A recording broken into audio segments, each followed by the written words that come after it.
Welcome, everyone, to the world famous Haunted Cosmos sideshow, Chess is Not Just Stuff, where we play a game of chess, a 10-minute game of chess. 10 minute. And we answer your questions. We're very glad that you're here. Yeah, we're very glad that you're here. And anybody who puts this game into chess.com and shares a link in the comments to where people can follow and analyze how badly Ben was beating me and how few moves, then we will pin that comment and you will have basically undying fame because of it. That's all we'll do. That's all. We'll pin the comment. We also won't help you by putting the moves into the description. No, not at all. You have to do the moves yourself. You have to do it. And I know it's a big ask. Huge ask. But I'm sure there are at least like 5 of you out there who enjoy chess as much as us. So welcome.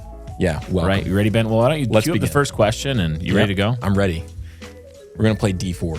D4, I'm going to go ahead and play a modern. Okay, the first question is, why are humans drawn to scary stories? Which I think is a very good question. Why are humans drawn to scary stories? I'm playing the Catalan. It looks like a Queen's Gambit. Catalan Boy Summer. It's the Catalan. Is how we describe it. Yeah. You know, Ben, I think that people are drawn to scary stories because they're dumb. I'm just kidding. What do you think? What do you think? This is an interesting question. This is a really interesting question. I don't think it's because people are dumb. No, I don't think so. I also don't think it's because scary stories are dumb. It's your turn, by the way. Oh, is it really? That's so true, King. I think that, I think that people are drawn to things that they don't understand. Mm-hmm. And I think that a lot of times what makes a thing scary is how unknown it is. And is that the word? How unknown? Yeah, I mean, you could get into the like the Freudian stuff of something scary because it's uncanny. Mm-hmm. But I don't think it's only that. I think it's also something you don't understand tends to either intrigue you or, depending on the nature of it, frighten you. Yeah. But we're also drawn to things we don't understand because we want to figure them out, you know? Yeah, and some things are scary because, I do think there's a certain wiring that human beings have. Sound of freedom passing overhead. I don't know if you guys can hear that, F-35s. Yep. I think part of it as well is certainly that we were wired for dominion, which is to go out in the world and conquer and fight and, take ground. Yeah. In the name as God's vicegerents, we've talked about that.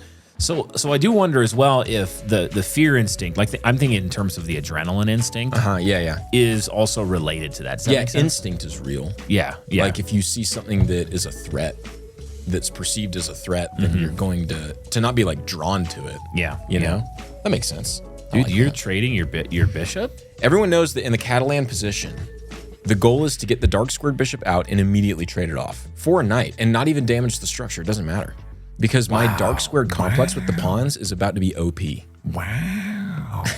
Harry Potter, the boy who lived, come to die. Wow. That's Owen Wilson. Owen Wilson, if Owen Wilson was Voldemort. Okay. Are you ready for the next question? Yeah, give me another question. That one was hard. We gave not a good answer. Yeah, that was hard. I'm trying to play chess. Also, here's the thing. I'm trying to play chess. We can't be judged too harshly for these answers because I don't know if you guys know this.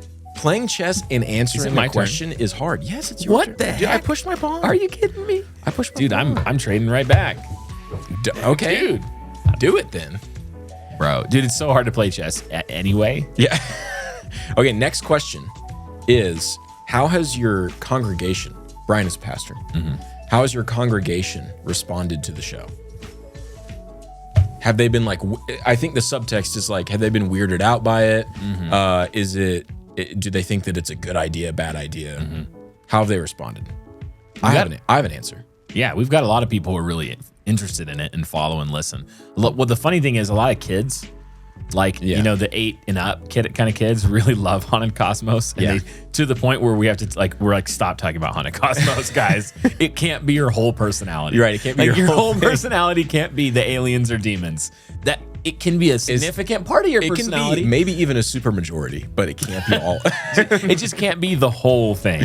Right. That's not acceptable. It's not healthy. Not healthy. It's not healthy. Yeah, it's as not healthy. tempting as it is. Yeah, exactly. So true, King. I also said, I said that it's been like pretty positive, but partly because it's not been a surprise. Like Brian and I just talk about this stuff anyways, in any setting, Yeah. you know? So I don't think they've really been like shocked by the revelation that we're into this kind of thing. Definitely not. Anything to add? No, I think that was good. Okay, the next question. We're really burning through these things. We're doing a good job. We're killing it.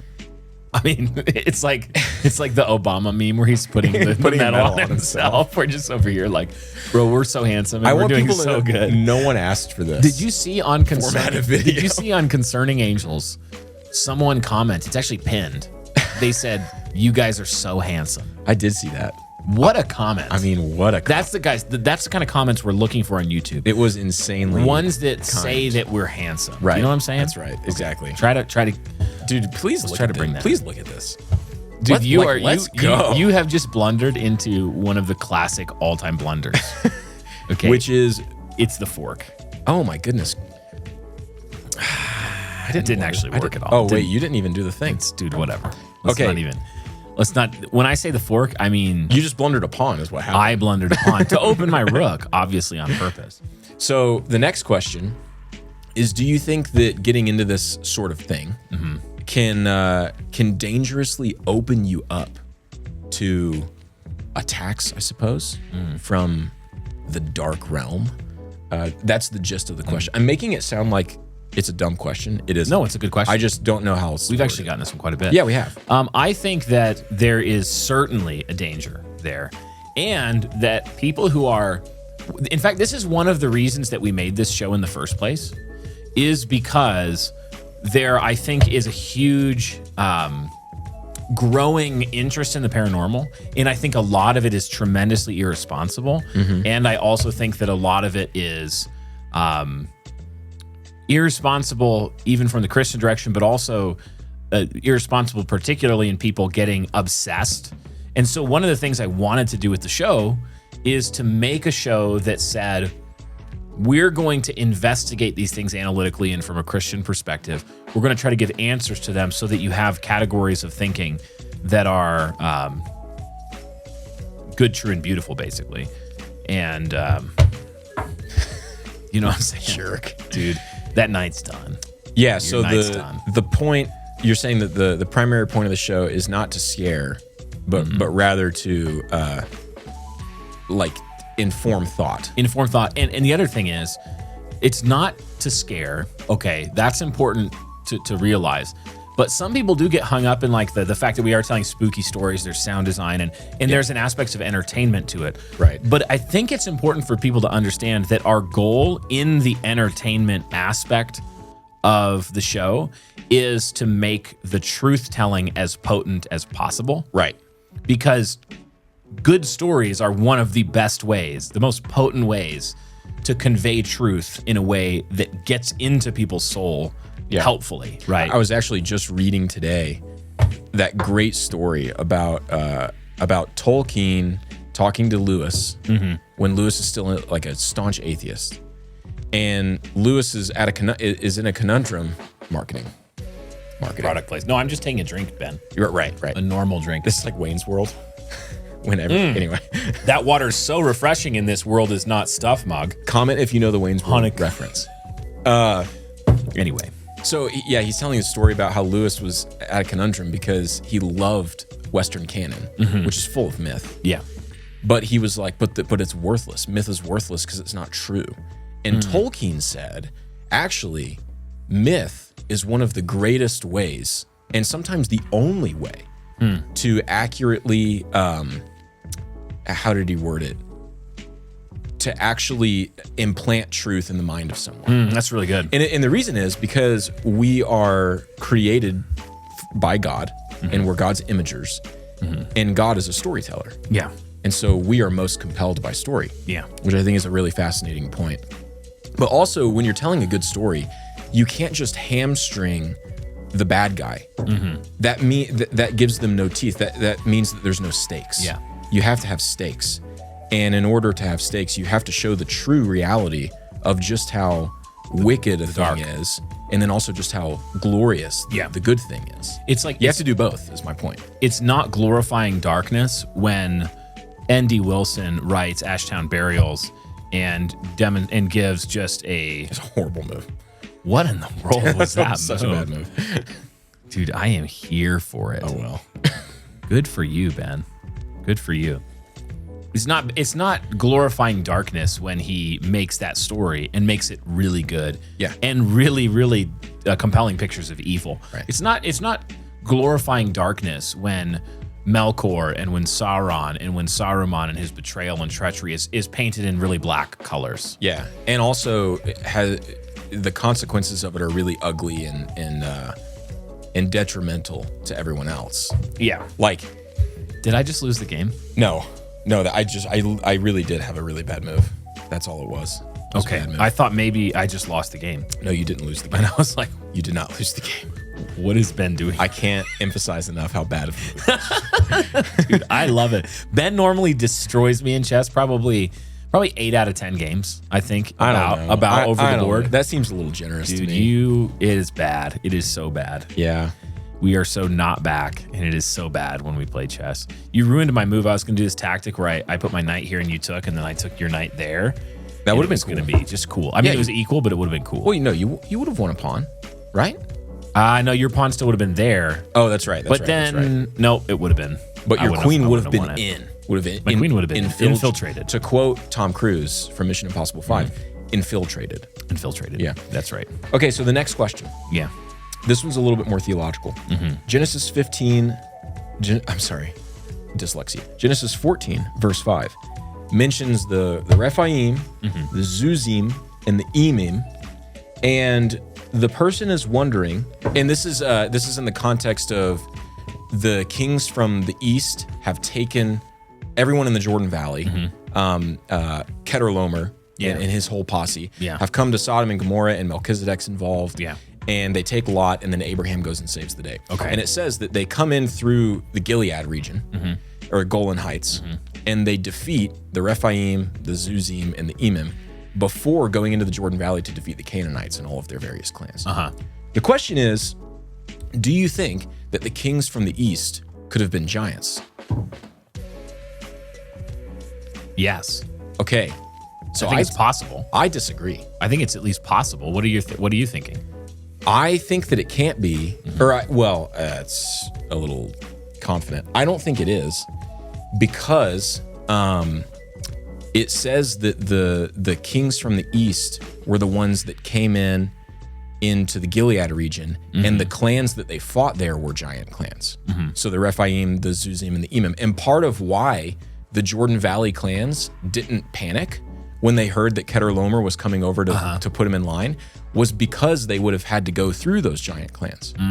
So I think that the Canaanite clans were all surprised because they weren't giants at how they were able to defeat the giants. So okay. I don't think they were giants, but that's just my take. Okay. I think that sounds compelling to me. Wow. Dang. Agreement. Wow. Absolutely. I can't. The boy who lived. The boy who lived. Come to die. Come to die. Wow. Dude, you're so done right now. What? Wait, what did you do? I haven't done anything. Oh. What the? Did you move the timer? I forgot to move it. Dude, thank you for. I thought you had moved. Thank you for bearing me those 2 minutes. Darn. It was like 15 seconds. Someone can say in the comments how long it actually was.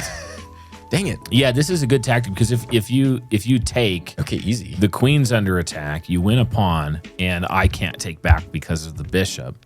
Because it's the bishop. Is it bishop? It's the bishop. It's a bishop.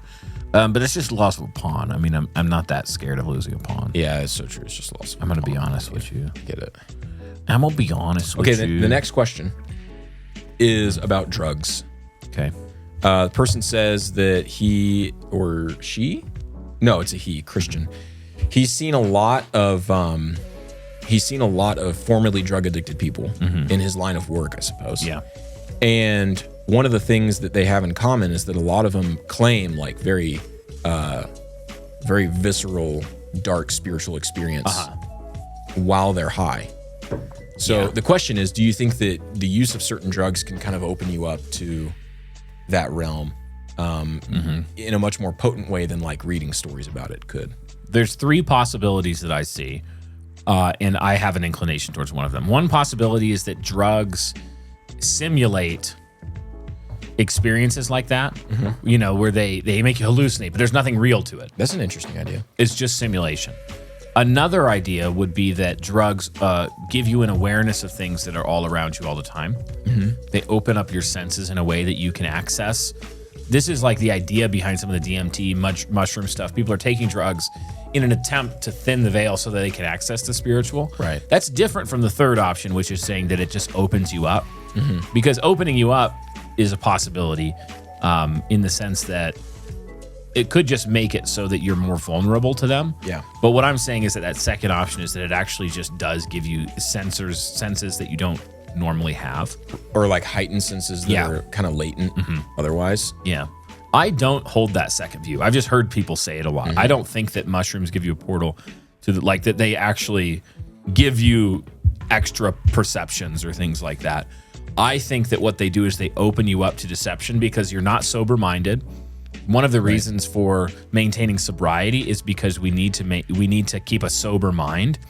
And I think that if you hang on, He's calculating.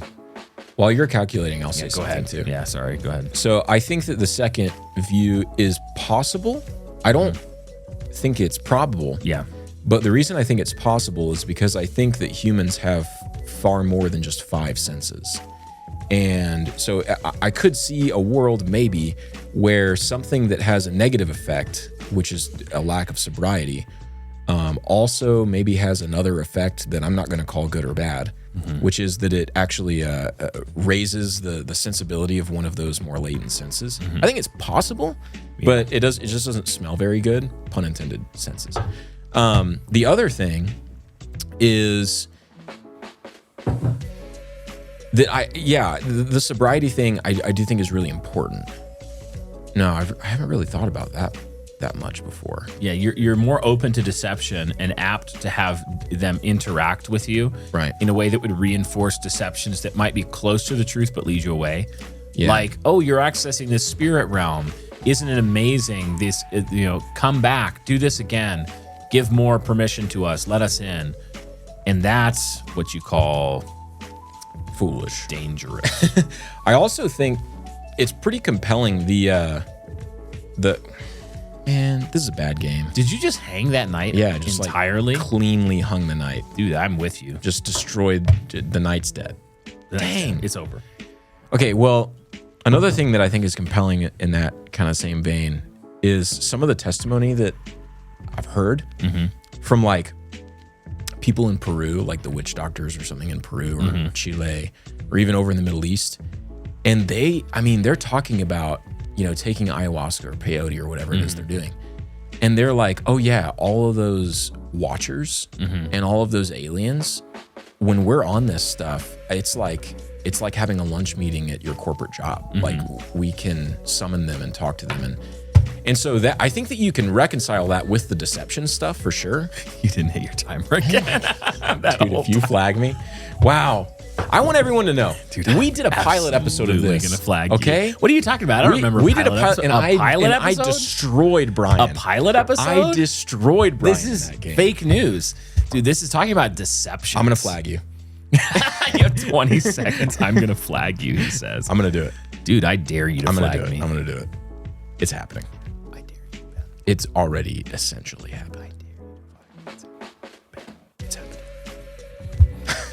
So I do think that's interesting. I definitely think that it's something we cannot ignore. Yeah. Absolutely. I think that we'd be fools to ignore it. Yeah, absolutely. Yeah. Man, okay, we gotta. See, this is the problem: is that the world is not just chess, and chess is not just stuff. We're all out of questions now, too. Yeah. Which is okay. Oh my goodness, it shouts at me? I didn't know that. It's like, what are you doing? Yeah, it is. Like, what are you doing? 8, 7, 6, 5, 4, 3, 2. Just keep playing. Play it out. We'll play on. Play it out. Why are we playing on? I resign anyway. I mean, look, this is GG. I just got what a good first game. decimated. What a good game the first time we've ever done this. We have done this before. What a I mean, that footage, it's probably lost. You know what? That first game, I was like, wow, Brian is really bothered that he lost the first game of this show. I was and so not bothered because I just won the first game. now I understand. So Because I am furious. listeners, give us your questions for The World Is Not Just Chess, It's Not Just Stuff, and the Haunted 64 Squares. If Yeah. you like this content, let us know. We're just looking for ways that we can interact with you guys. We record our episodes so far ahead Yeah. that sometimes we're like 3-4 months behind in discussing them on the show with your comments. So this is, I think, going to be a fun way for us to, because we like playing chess. Yeah, we anyway. love playing chess. And if you hate this content, don't say anything. Just 'cause don't we tell want us. confirmation bias. We only want, it's like, only tell us that we're handsome. Right. Okay. Which, of course, Okay. Hey. cheers. Cheers, Pitcher, King. Haunted Cosmos Pitcher. water pitcher. All right. We'll catch you guys next time.